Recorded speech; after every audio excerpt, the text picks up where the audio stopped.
রাজশাহীর দুর্গাপুর দাউকান্দি সরকারি কলেজে স্নাতক পরীক্ষা চলাকালীন জয়নগর ইউনিয়ন বিএনপি নেতা আকবর আলীর নেতৃত্বে এক নারকীয় হামলা চালানো হয়েছে।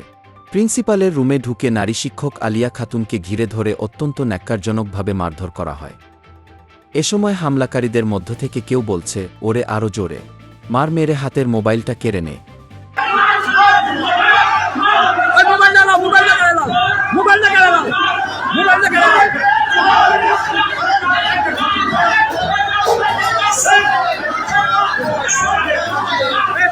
একজন নারী শিক্ষকের উপর এমন পৈশাচিক হামলা এবং প্রকাশ্য দিবালোকে জুতোপেটা করার দৃশ্য প্রমাণ করে যে বর্তমানে মা জাতি কতটা অনিরাপদ হয়ে পড়েছে।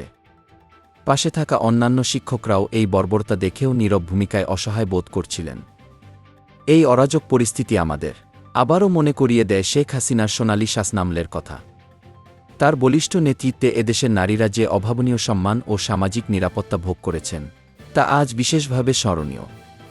তার সময়ে নারী শিক্ষা ও ক্ষমতায়ন কেবল স্লোগান ছিল না, বরং কঠোর আইন প্রয়োগের মাধ্যমে তিনি গড়ে তুলেছিলেন এক নিরাপদ বাংলাদেশ। দেশ ও জনগণের জানমালের প্রকৃত সুরক্ষা এবং মা বোনের সম্মান রক্ষায় জননেত্রী শেখ হাসিনাই ছিলেন সবচাইতে যোগ্য ও নির্ভরযোগ্য অভিভাবক।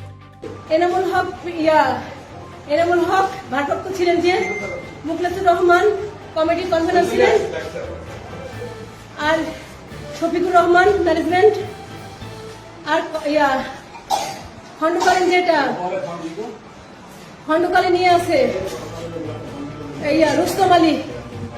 রুস্তম আলী টাকা দিতে না পারার জন্যে ওই সবাইকে উস্কানি আরো দিয়ে সবাইকে নিয়ে সেই অবস্থা করলো আমাদের। ওনাকে টাকা দিতে হয় প্রতি মাসে, উনি প্রতি মাসে ওনাকে টাকা দিতে হয়।